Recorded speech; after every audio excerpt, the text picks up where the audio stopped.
ప్రపంచంలోనే అత్యంత సంపన్నమైన ప్రార్థనా స్థలం వినడానికి ఆశ్చర్యంగా ఉంది కదూ.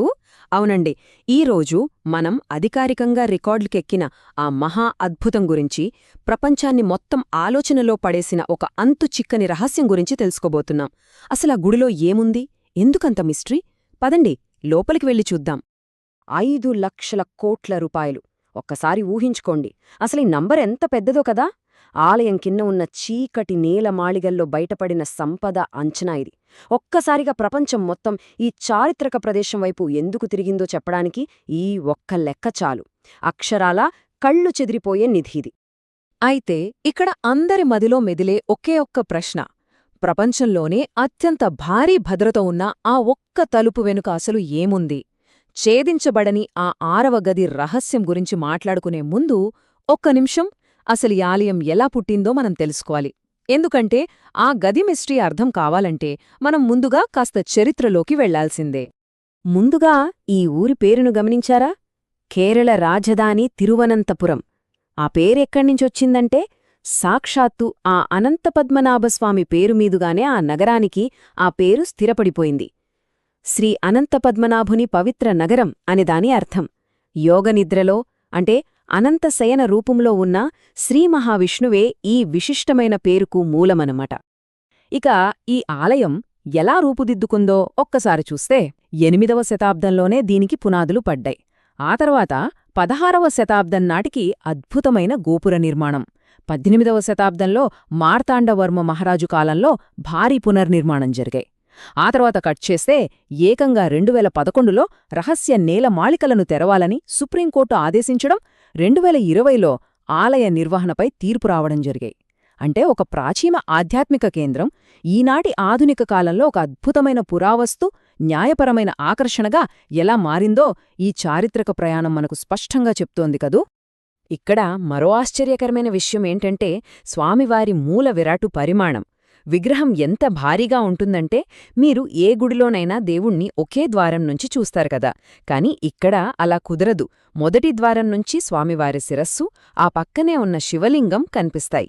రెండో ద్వారం నుంచి బ్రహ్మదేవుడు ఆసీనుడై ఉన్న నాభికమలం, మూడో ద్వారం నుంచి స్వామివారి పవిత్ర పాదాలు. ఇలా 3 వేర్వేరు తలుపుల గుండా ఈ మహాద్భుతాన్ని దర్శించుకోవాల్సిందే. సరే, ఇన్ని వందల ఏళ్లు గడిచినా ఆ మూలవిరాటు ఏమాత్రం చెక్కు చెదరకుండా ఎలా ఉందో తెలుసా? ఇక్కడే మన ప్రాచీన విజ్ఞానం కనిపిస్తుంది. కటూ శర్కర యోగం అనే ఒక అద్భుతమైన పురాతన ఆయుర్వేద లేపనంతో విగ్రహంలోని పవిత్ర శిలలను బంధించారు. శతాబ్దాల పాటు ప్రకృతి వైపరీత్యాల నుండి, దాడుల నుండి ఆ విగ్రహాన్ని సజీవంగా ఉంచిన అద్భుతమైన టెక్నాలజీ ఇది. ఇక్కడ ఒక ప్రత్యేకమైన నంబర్ గురించి మనం మాట్లాడుకోవాలి. 12,008. ఇదేదో ఆషామాషి సంఖ్య కాదండోయ్. ప్రధాన విగ్రహాన్ని తయారు చేయడానికి నేపాల్లోని గండకీ నది నుండి ఎంతో శ్రమించి ఏనుగుల మీద ఇక్కడికి తీసుకువచ్చిన పవిత్రమైన సాలగ్రామ శిలల ఖచ్చితమైన సంఖ్య ఇది. ఊహించండి, అక్కడ నుండి ఇక్కడికి ఆ కాలంలో. ఈ గర్భగుడిని, ప్రధాన విగ్రహాన్ని నిర్మించడానికి ఏకంగా 4,000 మంది శిల్పులు, 6,000 మంది కార్మికులు, 100 ఏనుగులు 6 నెలలపాటు నిరంతరం శ్రమించారట. అంటే ఆ ఆలయంలో దాగున్న అపారమైన భౌతిక సంపద ఒక ఎత్తైతే, ఈ మహా అద్భుతాన్ని నిర్మించడానికి వెచ్చించిన అమానుషమైన మానవ కృషి మరొకెత్తు. ఇది నిజంగా నమ్మశక్యం కాని విషయం కదా.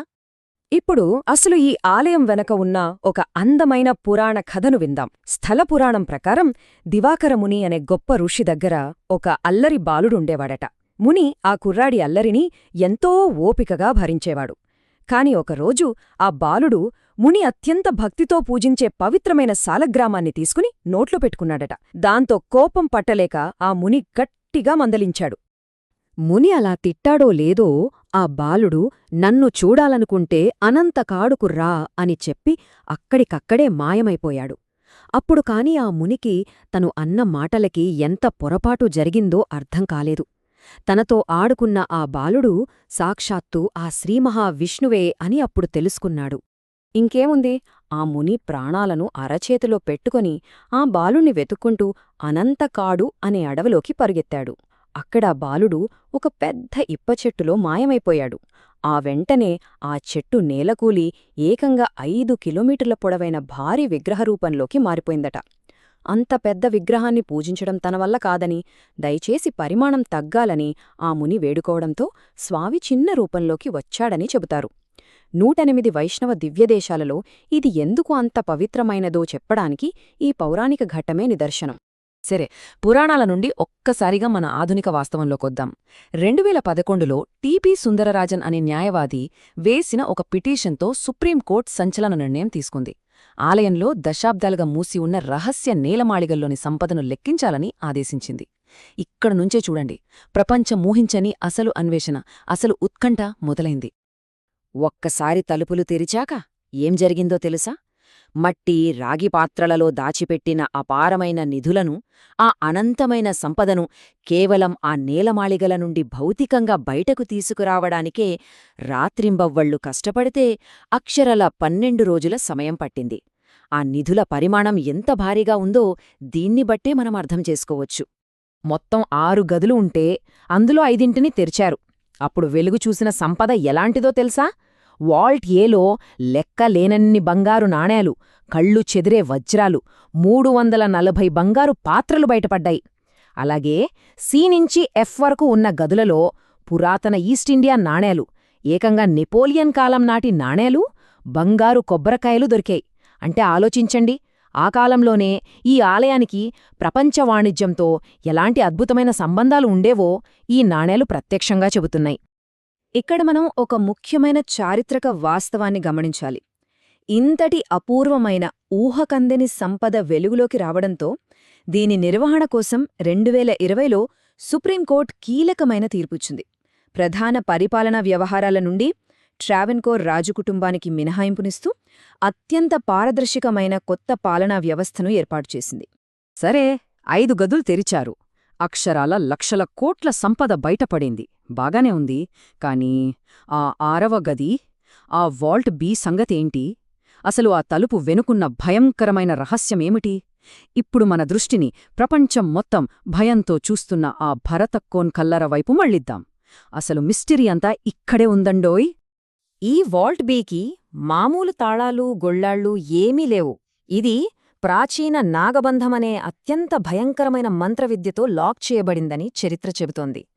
మంత్రాలు, శక్తివంతమైన ధ్వని తరంగాలను ఉపయోగించి బంధించే ఈ సర్పబంధన విద్య గురించి వింటేనే ఆధునిక నిపుణులకు సైతం వణుకు పుడుతుంది.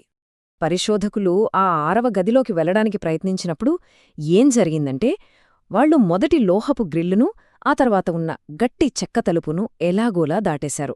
కాని అక్కడే వాళ్లకు అసలైన సవాలెదురైంది. వాళ్ల కళ్ల ముందు సర్పాల చెక్కడాలతో ఉన్నొక భారీ ఇనుప తలుపు దర్శనమిచ్చింది. చిత్రమేమిటంటే దానికి ఎలాంటి తాళంచెవి రంధ్రాలు లేవు. ఆ తలుపు చూసి వాళ్లు అక్షరాల నిశ్చేష్టులైపోయారు. దీన్ని బద్దలు కొట్టడానికి మన దగ్గర ఉన్న ఆధునిక సాంకేతిక పరిజ్ఞానం ఏమాత్రం సరిపోదని పండితులు తేల్చి చెప్పారు. పురాణాల ప్రకారం అత్యంత ఉన్నత స్థాయి సిద్ధపురుషుడు మాత్రమే గరుడ మంత్రాన్ని దోషరహితంగా పఠిస్తూ ఆ తలుపును సురక్షితంగా తెరవగలడు. ఆ మంత్రం నుండే వచ్చే ఖచ్చితమైన ధ్వని తరంగాలు మాత్రమే ఆ నాగబంధాన్ని విప్పగలవట. ఎంత ఆశ్చర్యంగా ఉందో కదా! ఒకవేళ గనక ఆ తలుపుని ఎవరైనా బలవంతంగా తెరిస్తే ఈ ప్రపంచానికి ఊహించని వినాశనం తప్పదు అని అక్కడి పండితులు, జ్యోతిష్యులు తీవ్రంగా హెచ్చరిస్తున్నారు. ఆ వాల్ట్ బీ చుట్టూ అల్లుకున్న అపారమైన నమ్మకాల బరువు, భయం ఎలాంటిదో ఈ మాటలు వింటేనే మనకు స్పష్టంగా అర్థమవుతుంది. ఇవి కేవలం మూఢనమ్మకాలు అని కొట్టిపారేయడానికి వీల్లేని కొన్ని సంఘటనలు కూడా ఇక్కడ జరిగాయి. ఆ ఇనుప తలుపు వెనుక నుండి సముద్రపు అలలు ఘోషిస్తున్నట్లు భయంకరమైన శబ్దం వస్తోందని కొందరు పరిశీలకులు చెప్పారు. 1930లో కొందరు దొంగలు ఆ గదిని దోచుకోవడానికి ప్రయత్నిస్తే ఎక్కడనుంచో పాముల దండు వచ్చి వాళ్లమీద పడిందట. అంతేకాదు, ఈ గదులు తెరవాలని పిటీషన్ వేసిన వ్యక్తి కూడా ఆ ప్రక్రియ మొదలైన కొద్దిసేపటికే మరణించడం అందరినీ షాక్కు గురిచేసింది. అన్నిటికీ మించి 2004లో వచ్చిన భయంకరమైన సునామీకి కేరళ అల్లకల్లోలమైన ఒక్క అల కూడా ఈ ఆలయ ప్రాంగణంలోకి రాకపోవడం దైవిక శక్తుల రక్షణకు నిదర్శనంగా భక్తులు నమ్ముతారు. ఇదంతా చూసిన తర్వాత మనకేమనిపిస్తుంది? అప్పటికే లక్షల కోట్ల సంపద కళ్లముందున్నా ఆ వాల్ట్ బీలో నిజంగా ఏముందో, ఏ అంతుచిక్కని రహస్యం దాగుందో మనం ఎప్పటికైనా తెలుసుకోగలమా? లేక కొన్ని తలుపులు ఎప్పటికీ అలాగే మూసి ఉంచడానికి నిర్మించబడ్డాయా? ఆ గది నిజంగానే ఒక ఛేదించలేని రహస్యంగా మిగిలిపోతుందా? ఏమో, కాలమే సమాధానం చెప్పాలి. ఈ విశేషాలను మరికొందరు భక్తులకు చేరవేసేలా ఈ వీడియోను షేర్ చేయండి. ఇలాంటి లోతైన ఆధ్యాత్మిక విషయాల కోసం మా ఛానల్ను సబ్స్క్రైబ్ చేసుకోండి.